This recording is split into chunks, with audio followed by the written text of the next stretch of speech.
الحمد للہ رب العالمین والصلاة والسلام علی سید المرسلین وعلی آلہ واصحابہ اجمعین، اما بعد فاعوذ باللہ من الشیطان الرجیم، بسم اللہ الرحمن الرحیم۔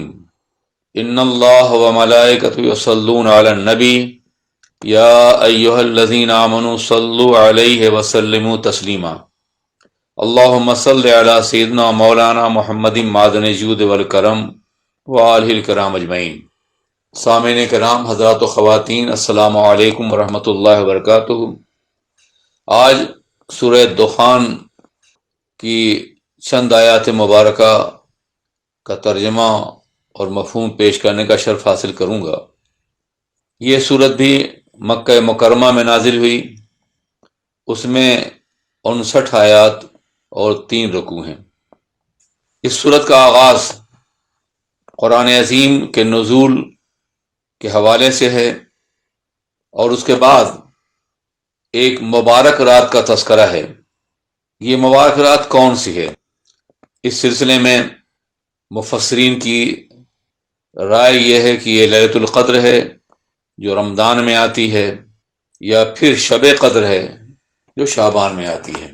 بہرکیف شب قدر ہو یا لیلۃ القدر ہو، احادیث کی روشنی میں دونوں راتیں بڑی مقدس ہیں، اس لیے اہل ایمان کو دونوں راتوں میں اپنے رب کی عبادت کرنی چاہیے۔ کفار کا غرور اپنی دولت پر ہمیشہ رہا ہے، اور سرکار کی مکی زندگی میں یہ غرور آسمان کو چھو رہا تھا۔ اسی بنیاد پر وہ حق سے انحراف کر رہے تھے، لیکن آقائے دو جہاں سرور کائنات صلی اللہ علیہ وسلم جب مدینہ طیبہ میں ہجرت فرما کر کے تشریف لے گئے، تو ان کے غرور اور تکبر کو شکست دینے کے لیے پروردگار عالم نے ان پہ قحط مسلط کر دیا۔ ایسا شدید قحط کہ لوگوں نے مردہ پرندوں کو اور کتوں تک کو کھانا شروع کر دیا۔ ایسے موقع پہ حضرت ابو سفیان، جو زمانے مسلمان تو نہیں ہوئے تھے مگر رسول پاک کی عظمت کے قائل تھے، وہ مدینے آئے اور انہوں نے کہا کہ آپ اپنی قوم کے لیے دعا کریں کہ اللہ ان سے عذاب ٹال دے۔ پہلے تو انہوں نے جتنے بھی بت تھے کعبہ مقدسہ میں یا اطراف و جوانب میں، لات و عزیٰ وغیرہ، حبل وغیرہ، سب سے پہلے ان کی بارگاہ میں جا کر کے دعائیں کرنے کی کوشش کی، مگر ناکام رہے۔ ظاہر وہ کیا سنیں گے اور کیا مدد کریں گے۔ جب وہاں سے مایوس ہو گئے، قحط بڑھتا چلا گیا، تو پھر وہ بارگاہ رسول میں آئے اور آپ سے دعا کی درخواست کی۔ اس کا تذکرہ بھی اس سورت کے تحت احادیث مبارکہ میں موجود ہے، روایتوں کے اندر، کہ جب وہ بارگاہ رسول میں آئے تو اللہ کے رسول علیہ السلام نے دعا فرما دی۔ آخر وہ رحمت للعالمین تھے، اور ان کی رحمت نے دشمنوں کو بھی کبھی اپنے کرم سے نہیں نوازا۔ آپ نے دعا فرمائی اور بارش ہوئی، اور ایسی بارش ہوئی کہ پورا حجاز جل تھل ہو گیا، قحط دور ہو گیا۔ ہونا تو یہ چاہیے تھا کہ کھلے ہوئے معجزے کو دیکھ کر کے وہ ایمان لے آتے، مگر برا ہو شیطان کا اور نخوتوں کا اور غرور کا کہ جب تک وہ مبتلا عذاب تھے اس وقت تک دعا کی درخواست کرتے رہے، اور جب ان کے اوپر سے عذاب ہٹا لیا گیا پیغمبر اعظم کی دعا کے نتیجے میں، تو پھر انہوں نے اپنی پرانی روش پر چلنا شروع کر دیا اور پیغمبر کی مخالفت شروع کر دی۔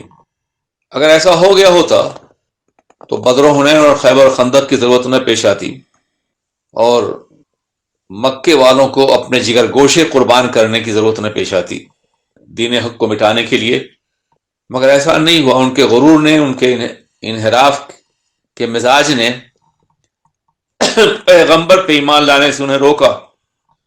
کچھ قیامت کی علامتیں بھی اس صورت میں بیان کی گئی ہیں، جس کا بنیادی مقصد یہ ہے کہ انسان ان علامتوں کو دیکھنے کے بعد توبہ کرے اور آخرت کی تیاری کر لے۔ آغاز اس صورت کا یوں ہوتا ہے، بسم اللہ الرحمن الرحیم، حامیم والکتاب المبین، انا انزلناہ فی لیلۃ مبارکہ انا کنا منذرین۔ فیہا یفرق کل امر حکیم امر من عندنا انا کننا مرسلین رحمتا من ربک انہ هو السمیع العلیم۔ حضرات گرامی، آغاز صورت کا بہت سی صورتوں کی طرف سے حروف مقطعات سے ہوا ہے۔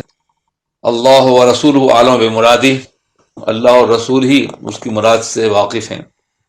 والکتاب المبین، قرآن عظیم کو اللہ تبارک و تعالیٰ نے قسم یاد فرماتے ہوئے کتاب مبین کہا، اور قسم ہے اس روشن کتاب کی، یا قسم ہے اس کتاب کی جو اپنے معنی اور مفاہیم کے اعتبار سے ظاہر و باہر ہے، اس میں کوئی بھی اغلاق نہیں ہے، کوئی ناقابل فہم بات نہیں ہے۔ آپ قرآن عظیم کا مطالعہ کریں تو قرآن عظیم نے ایسا انداز نہیں اختیار کیا ہے جو اس دور کے انسانوں کے لیے قابل فہم نہ ہو۔ اگر آپ توریت، انجیل اور زبور کا مطالعہ کریں تو اس میں بہت سے ایسے مقامات ہیں جو ناقابل فہم ہیں بظاہر، مگر قرآن پاک میں جو آیات بینات ہیں ان میں کہیں بھی کوئی ناقابل فہم بات نہیں ہے۔ جو بھی احکامات ہیں بہت واضح ہیں، ہر ایک کے لیے قابل فہم ہیں اور قبول کرنے کے قابل ہیں۔ یہ اور بات ہے کہ قرآن پاک کا یہ اعجاز ہے کہ اس دور کا انسان اپنے ماحول کے مطابق بھی قرآن پاک کے مفاہیم کو سمجھ لیتا تھا، اور آج کے دور کا انسان بھی آج کے دور کے مطابق قرآن پاک کے مضامین کو سمجھ بھی لیتا ہے، اور آج کے دور کے مسائل کا حل بھی تلاش کر لیتا ہے۔ اللہ کی یہ مقدس کتاب 1400 سال پہلے نازل ہوئی۔ زمانہ ہمیشہ رو بترقی رہا ہے، زمانے کی ضروریات اور تقاضے ہمیشہ ایک جیسے نہیں رہے۔ آج کے دور میں جو سوالات پیدا ہو رہے ہیں، کتاب مبین میں ان تمام سوالوں کے جوابات دیے گئے ہیں۔ مثال کے طور پر آج کے ارتقائی دور میں تہذیب و تمدن کا جو معاملہ ہے، اس کے سلسلے میں جو سوالات پیدا ہوتے ہیں اس کا جواب بھی قرآن عظیم کے اندر موجود ہے۔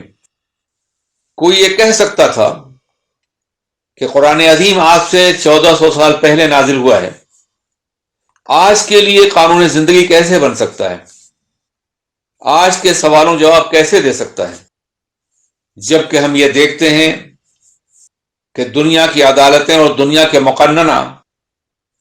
مقننہ آئے دن قوانین بدلتی رہتی ہیں، جیسے ضرورت ہوتی ہے، جیسے تقاضا ہوتا ہے، اس کے مطابق قوانین میں تبدیلیاں ہوتی رہتی ہیں۔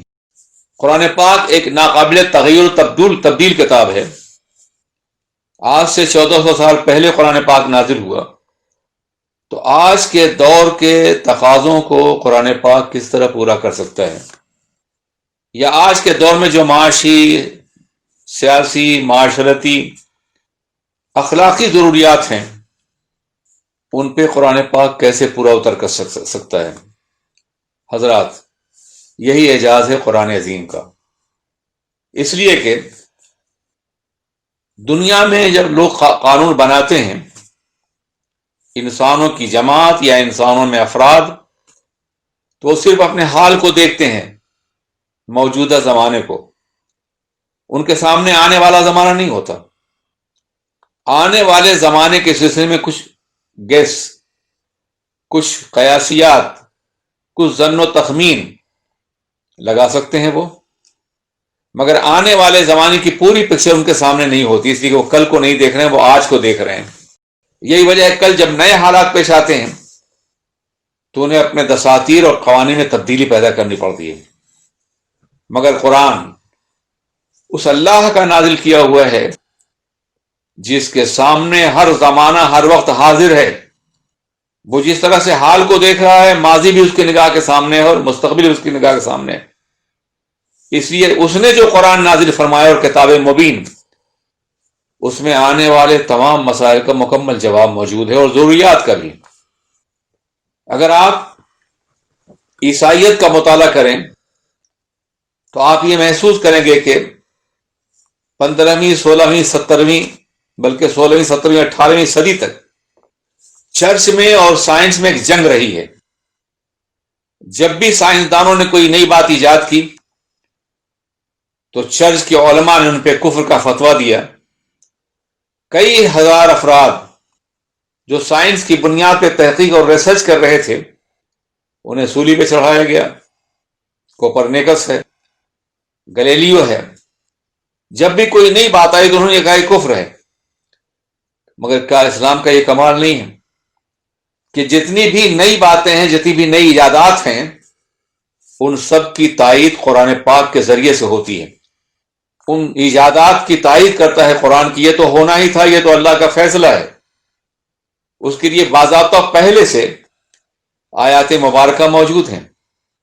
تخلیق آسمان کے بارے میں، خلاؤں میں پرواز کے بارے میں، سیاروں میں کسی مخلوق کے وجود کے بارے میں، یا خلا میں سیاروں گردش کے بارے میں، اپنے اپنے دائرے اور پھیرے میں. آقا کے زمانے میں سمندروں سے اتنی بڑی تجارت نہیں ہوتی تھی جیسے آج ہو رہی ہے. جن ملکوں میں سمندر نہیں ہے وہ آج محتاج ہیں، جہاں سمندر ہیں وہ مالا مال ہیں. اس لیے کہ سمندروں کے ذریعے سے حمل و نقل، تجارت کے مال کو ایک ملک سے دوسرے ملک تک پہنچایا جاتا ہے، اور اس طرح دنیا کا ہر مال ہر ملک میں پہنچ رہا ہے. کیا آپ سوچ سکتے ہیں کہ سمندروں کے بارے میں قرآن عظیم نے 1400 سال پہلے فرمایا تھا وَحَمَلْنَاهُمْ فِي الْبَرِّ وَالْبَحْرِ، ہم نے انہیں غالب کیا ہے سمندروں پہ اور خشکیوں پر بھی. کبھی کبھی فلک اور کشتیوں کا تذکرہ کر کے اللہ حکم دیتا ہے غور کرو. ان جہازوں کے بارے میں جو پہاڑوں کی طرف سے دریاؤں میں چلتے ہوئے نظر آتے ہیں. سرکار صحرا میں جلوہ گر ہوئے تھے، لیکن سمندروں جو نقشہ کھینچا ہے قرآن عظیم نے، اس سے قرآن پاک کی صداقت اور حقانیت کا ثبوت ہے. جمہوریت آج کے دور کا نظام قانون ہے، مگر قرآن عظیم نے اس کی بھی حدود متعین کی ہیں، اس کے بارے بھی باضابطہ قواعد متعین کیے ہیں. غلامی کا خاتمہ 18ویں اور 19ویں صدی میں ہوا ہے، لیکن قرآن نے 1400 سال پہلے ہی غلامی کو ختم کرنے کی کوشش کی، اور پیغمبر اعظم نے اسے ختم بھی کر دیا. سلیوری کو ہمیشہ کے لیے صرف ختم نہیں کیا، بلکہ غلاموں کی آزادی کو عبادت کا مقام دے دیا. روزہ چھوٹ جائے غلام آزاد کرو، قسم توڑ دو غلام آزاد کرو، زہار ہو جائے تو غلام آزاد کرو، کوئی غلطی ہو جائے تو غلام آزاد کرو، جمعہ کا دن آئے تو شکریہ میں غلام آزاد کرو، عید کا دن آئے تو غلام آزاد کرو. اور اس طرح آپ نے غلاموں کی آزادی کو عبادت کا مقام دے کر کے عربین پینزلا سے غلامی کو ختم فرما دیا تھا اور غلاموں کو آقائی کا مقام دے دیا تھا. بلال حبشی رضی اللہ تعالیٰ عنہ غلام تھے، مگر ان کو آسمان ہدایت کا ہلال کامل بنا دیا اللہ کے رسول نے. اور یہی وہ ذات ہے کہ فتح مکہ کے بعد جس نے کعبہ کے چھت پہ کھڑے ہو کر کے اللہ کی کبریائی کا اعلان کیا اور اذان دیا. کیا یہ ایک عظیم انعام نہیں تھا اللہ کے رسول کی طرف سے؟ حضرات گرامی، اس طرح کے کتنے ہی معاملات ہیں. مساوات، ایکوالٹی آج کی بات سمجھی جاتی ہے، مگر سرور کائنات نے اور قرآن عظیم نے تمام انسانوں کو پہلے ہی برابر قرار دے دیا. تم سب آدم کی اولاد ہو، آدم کو مٹی سے بنایا گیا ہے. عربی کو عجمی پر، عجمی کو عربی پہ، کالے گورے پر، گورے کالے پر کوئی تفوق نہیں ہے، کوئی برتری نہیں ہے. آج مساوات کی بات کی جاتی ہے یا طبقاتیت کے خاتمے کی بات، لیکن آقا نے قرآن عظیم نے 1400 سال پہلے اس کا اعلان فرمایا. آپ اندازہ فرمائیں، اس طرح کے ہزاروں مسائل یہ ہیں کہ جن کو لوگ آج کے دور کی پیداوار سمجھتے ہیں، مگر قرآن عظیم میں ان کے لیے باضابطہ ہدایت 1400 سال پہلے سے موجود ہے. آئی تھی میرے ساتھ مساوات کی شعاع، یہ آفتاب وقت کی پہلی کرن نہیں. کیا یہ آپ کو دیکھ کے تعجب نہیں ہوتا کہ مسائل آج پیدا ہو رہے ہیں، سوالات آج پیدا ہو رہے ہیں اور جواب 1400 سال پہلے سے موجود ہے؟ کیا یہ اس بات کا کھلا ہوا ثبوت نہیں ہے کہ قرآن پاک اللہ کتاب ہے اور کتاب مبین ہے، خود بھی ظاہر ہے، روشن ہے، اور حقائق کو ظاہر کرنے والی اور روشن کرنے والی بھی ہے؟ سو اللہ ارشاد فرماتا ہے والکتاب المبین، روشن کتاب کی، ظاہر اور باہر کتاب کی قسم، انا انزلناہ فی لیلۃ مبارکہ، ہم نے اس قرآن مبین کو، کتاب مبین کو، قرآن عظیم کو ایک مبارک رات میں نازل فرمایا. وہ مبارک رات کون ہے؟ مفسرین کا ایک طبقہ یہ کہتا ہے کہ اس سے لیلۃ القدر مراد ہے، جس کا تذکرہ سورہ قدر میں ہے، انا انزلناہ فی لیلۃ القدر. لیکن ایک طبقہ یہ بھی کہتا ہے کہ اس سے شب برات مراد ہے. اسی کے احادیث مبارکہ میں 15ویں شعبان کی رات کو انتہائی برکت والی رات قرار دیا ہے. اور جو مضامین ہیں اس میں وہ بھی اس طرف اشارہ کرتے ہیں. ہم نے اس کو ایک مبارک رات میں نازل فرمایا ہے، اور بلا شبہ ہم اس کتاب مومن کے ذریعے سے اللہ سے ڈرانے والے ہیں. فیہا یفرق کل امر حکیم، اور اس میں ہر عظیم کام یا حکمت والے کام کا فیصلہ کیا جاتا ہے. اور یہ جو حکم دیا جاتا ہے یہ اللہ کی طرف سے ہے، ہماری طرف سے. اللہ فرماتا ہے اور بلا شبہ ہم ہی رسولوں کے بھیجنے والے بھی ہیں اور ہم ہی قرآن عظیم کو نازل کرنے والے بھی ہیں. پیغمبران کرام کا آنا یا کتاب کا نازل ہونا قرآن عظیم کا، یہ کیوں ہے؟ رحمت من ربک، یہ رحمت ہے انسانیت پر اے محبوب آپ کے رب کی طرف سے. انہ هو السمیع العلیم، بے شک اللہ تبارک و تعالی سننے والا بھی ہے اور جاننے والا بھی ہے. حضرات گرامی، مبارک رات سے مراد 15ویں شعبان کی رات ہے. اس سلسلے میں ہمارا 15ویں شعبان کی رات ہو یا لیلۃ القدر ہو، ہمیں عبادت کرنی ہے اور خدا کی بارگاہ میں سر جھکانا ہے. شب قدر کی فضیلت میں تو سورہ قدر موجود ہے اور واضح ہے. شب برات کے بارے میں چند احادیث کا مفہوم میں پیش کرنے کا شرف حاصل کروں گا. شب برات میں اللہ تبارک و تعالی پورے سال کے اہم امور کو کارکنان قضاء اور قدر یعنی فرشتوں کے حوالے کر دیتا ہے. نظام کائنات کا مدبر حقیقی پروردگار عالم ہے، لیکن نظام کائنات کو چلانے کے لیے اللہ نے فرشتے مقرر کیے ہیں، اور وہ فرشتے حکم الہی کے مطابق دنیا میں اور کائنات میں کام کرتے ہیں. جب یہ شب برات جلوگر ہوتی ہے تو اللہ تبارک و تعالی اس رات کو وہ سارے اہم امور فرشتوں کے حوالے کر دیتا ہے. اس میں بندوں کا رزق ہے، ان کی عمریں ہیں، ان کی موت ہے، ان ساری باتوں کا انہیں حکم دیا جاتا ہے. سیدنا علی رضی اللہ تعالیٰ عنہ سے روایت ہے کہ حضور نے ارشاد فرمایا کہ جب نصف شعبان کی رات آئے تو شب میں قیام کرو اور دن میں روزہ رکھو. اس رات غروب آفتاب کے وقت سے طلوع فجر تک اللہ تبارک و تعالی اپنی شان کے مطابق آسمان اول پہ جلوگر ہوتا ہے یا جلوہ فرماتا ہے، اور ارشاد فرماتا ہے کہ ہے کوئی استغفار کرنے والا کہ میں اس کو معاف کر دوں، مغفرت سے نوازوں. ہے کوئی جو روزی طلب کرنے والا ہو اور میں اسے رزق فراواں عطا کر دوں. اور ہے کوئی مبتلا علم اور غم جو مجھ سے مصیبت دور ہونے کی دعا کرے اور میں اس کو عافیت عطا کر دوں. مشیت کا اعلان طلوع فجر تک ہوتا رہتا ہے، اور دنوں میں بندہ خود اپنے رب کی بارگاہ میں حاضر ہوتا ہے اور درخواست کرتا ہے اپنے رب کی بارگاہ میں. جب بندہ خود جائے تو کبھی دعا قبول ہوتی ہے اور کبھی نہیں ہوتی ہے. لیکن جن راتوں میں، جن ایام میں، مبارک راتوں مبارک دنوں میں مشیت خود آواز دیتی ہے، بلاتی ہے کہ آؤ میرے پاس میں تمہیں دوں گا، تو ان راتوں میں سوال کرنے والا اور طلب کرنے والا کبھی محروم نہیں ہوگا. اسی کے حکم الہی کے مطابق حاضر ہو رہا ہے اس کے بعد اس کی بارگاہ میں. حضرات گرامی، ایک روایت میں حضرت عائشہ صدیقہ رضی اللہ تعالیٰ عنہ سے مروی ہے کہ فرماتی ایک شب میں نے سرور کائنات کو ان کے بستر ناز پر نہ پایا تو میں ان کی تلاش میں اپنے حجرے سے باہر نکلی. میں نے حضور صلی اللہ علیہ وسلم کو جنت البقیع میں اس حالت میں پایا کہ وہ اپنا سر مبارک آسمان کی طرف اٹھائے ہوئے تھے، گویا مصروف دعا تھے. انہوں نے مجھے دیکھا تو ارشاد فرمایا کہ اے عائشہ، اللہ تبارک تعالیٰ نے نصف شعبان کی شب میں آسمان دنیا پر، اللہ نصف شعبان کی شب میں آسمان دنیا پر نزول جلال فرماتا ہے، اور اس روز بنو کلب کی بکریوں کے بالوں کے برابر لوگوں کی بخشش ہو جاتی ہے. خدا کرے اس میں ہم بھی شامل ہوں، آپ بھی شامل ہو. اللہ ہم سب کو معاف فرمائے. السلام علیکم ورحمۃ اللہ وبرکاتہ. آج ہی SDI آڈیو کو سبسکرائب کریں، بیل آئیکن پر کلک کریں. ہماری حوصلہ افزائی کے لیے لائک، کمنٹس اور شیئر بھی کرتے رہیں.